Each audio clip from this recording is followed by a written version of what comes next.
statements coming out of the Kremlin or statements around the Kremlin, people who are speaking as if on behalf of the Kremlin, indicate that Putin may overplay his hand. So they're being very assertive. Russian statements are very assertive that we want a bigger deal than just Ukraine. We want to see NATO push back. We want security guarantees. We want Zelensky out of it completely.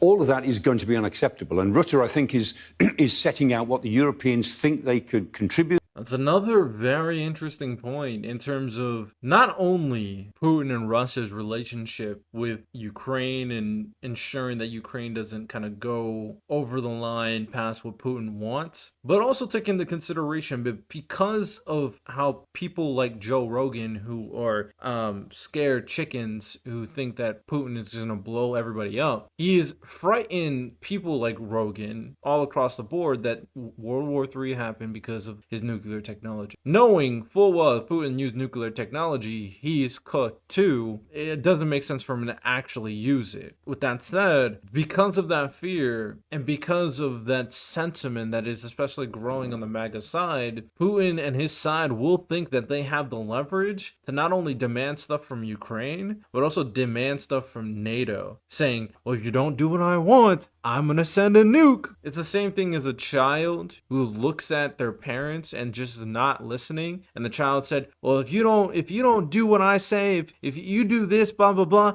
I'm running away. It's the same type of principle. It's just up to Donald Trump to see if he's going to really bite or not.